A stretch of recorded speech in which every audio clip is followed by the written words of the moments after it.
Assalamualaikum warahmatullahi wabarakatuh.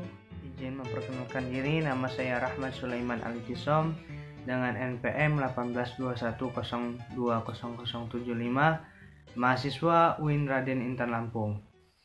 Di video kali ini saya akan menjelaskan salah satu contoh isu perpolitikan di Indonesia dengan tema nasib 75 pegawai KPK. Dengan keadaan bangsa Indonesia saat ini, banyak sekali menimbulkan pertanyaan yang beredar di kalangan masyarakat.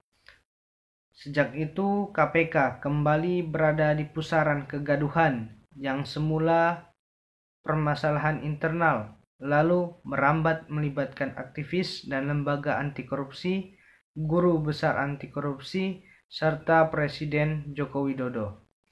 Kegaduhan itu terkait penerbitan surat keputusan KPK nomor 652 tertanggal 7 Mei 2021. SK kontroversial ini ditandatangani oleh Ketua KPK Firly Bahuri. Surat keputusan menyebutkan 75 pegawai KPK dari seluruh 1.351 pegawai KPK tidak memenuhi syarat dialihkan menjadi aparatur sipil negara. Mereka dinyatakan gagal tes wawasan kebangsaan. Selanjutnya mereka dimintai menyerahkan tugas-tugas mereka dan tanggung jawab kepada atasan masing-masing. Surat keputusan ini mengandung ambiguitas. Surat keputusan ini bebas tugaskan 75 pegawai KPK. Walau disebut tidak memenuhi syarat, mereka tidak secara eksplisit dipecat. Ambiguitas menjadi segitiga pengaman bagi pimpinan KPK ketika di tengah kontroversi kemudian menyatakan mereka tidak dipecat. Presiden Joko Widodo menyatakan sangat jelas dan tegas, pengalihan status pegawai KPK menjadi ASN tidak boleh merugikan pegawai KPK. Tes wawasan kebangsaan bukan salah satunya ukuran untuk memberhentikan 75 pegawai KPK yang tidak lulus. Namun Presiden tidak eksplisit melarang pemecatan tersebut. Apakah ini sebagai gimmick dalam yang terjadi di lembaga KPK? Presiden Jokowi hanya menambahkan jika para pegawai memiliki kekurangan wawasan kebangsaan dapat dilakukan perbaikan. KPK harus memiliki sumber daya manusia yang terbaik dan berkomitmen tinggi dalam mengupayakan pemberantasan korupsi. Penegasan Presiden juga sangat ambigu, tidak ditindaklanjuti oleh pimpinan KPK. Meskipun menyatakan akan mengikuti arahan dari Presiden, Ketua KPK tidak mencabut surat keputusan penonaktifan 75 pegawai KPK. Hal itu bisa saja disebut insubordinasi. Ketua KPK sebagai bagian eksekutif pada pimpinan eksekutif tertinggi, yaitu Presiden. KPK akhirnya mengumumkan keputusan ambigu.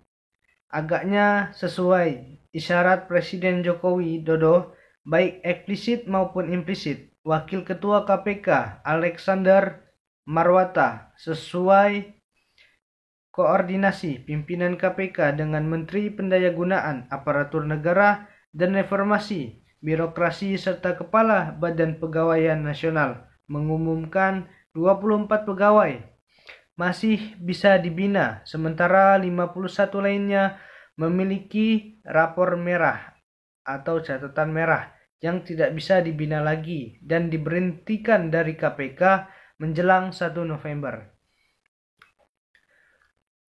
Bagaimana sikap Jokowi terhadap keputusan ini? Apakah mengapanya insubordinasi atau tidak? Menganggapnya sebagai insubordinasi atau tidak? Keputusan pimpinan KPK sangat jelas mencerminkan sikap tidak peduli atau oposisi publik terhadap SK pembebasan tugas atas dasar tidak lulus tes wawasan kebangsaan. Padahal sangat jelas keputusan ini ketidakadilan terhadap para pegawai KPK yang sudah bekerja lama. Sebagian dari mereka adalah aktor yang paling penting yang mengibarkan kiprah KPK memberantas korupsi di negara Indonesia. Dasar pembebas tugasan, mereka disebut tak terpenuhinya syarat setelah mengikuti tes wawasan kebangsaan, padahal tes ini tidak dinyatakan baik di dalam Undang-Undang Nomor 19 Tahun 2019 tentang KPK maupun dalam Peraturan Pemerintah Nomor 41 Tahun 2020 sebagai syarat pengalihan status pegawai KPK. Substansi yang diajukan di tes wawasan kebangsaan ini juga tidak memiliki hubungannya terlalu jelas dengan wawasan kebangsaan, namun malah mengandung berbagai prasangka dan pelecehan, baik terkait agama maupun seks dan gender. Sebab pegawai KPK selama ini telah mengabdi di KPK dan dedikasi mereka dalam pemberantasan korupsi diragukan. Demikian kutipan pertimbangan keputusan MK. Sejak awal terbentuknya pimpinan KPK Jilid 5, banyak kalangan skeptis dengan KPK, dengan Undang-Undang Nomor 19 Tahun 2019 yang merupakan revisi Undang-Undang KPK Nomor 30 Tahun 2002. KPK Jilid 5 mengandung cacat bawaan sejak lahir. Dia adalah produk Undang-Undang KPK Nomor 19 Tahun 2019 yang mengandung banyak substansi pelemahan KPK. Poin-poin itu misalnya terkait kewenangan KPK, prosedur, penindakan yang lebih rumit, pengalihan pegawai KPK menjadi ASN, serta Dewan Pengawas yang bisa masuk ke teknis penanganan perkara menyangkut penyadapan, penggeledahan, dan penyitaan. Kemudian, Presiden Joko Widodo, banyak anggota DPR dan elit politik secara defensif menyatakan perubahan Undang-Undang KPK tidak untuk melemahkan KPK, padahal masyarakat sipil mengetahui ada upayanya bersama oligarki eksekutif, legislatif, dan partai politik memandulkan jika tidak melumpuhkan KPK sepenuhnya.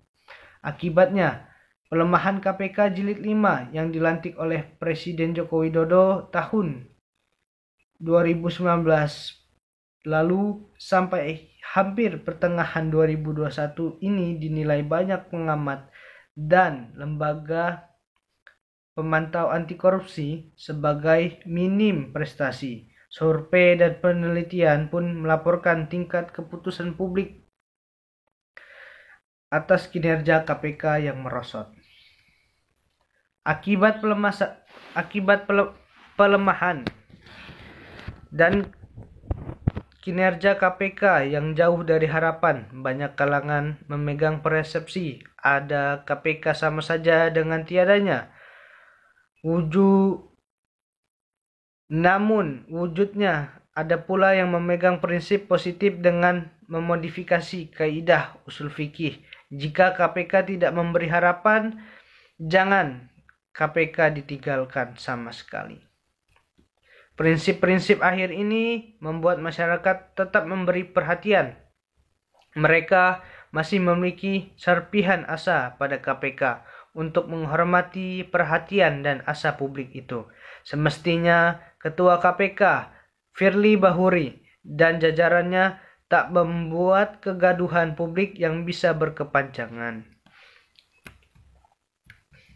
Sebaiknya pimpinan KPK itu perlu memusatkan segenap perhatian dan usaha pada konsolidasi KPK guna menyelamatkan apa yang bisa diselamatkan dari serpihan KPK.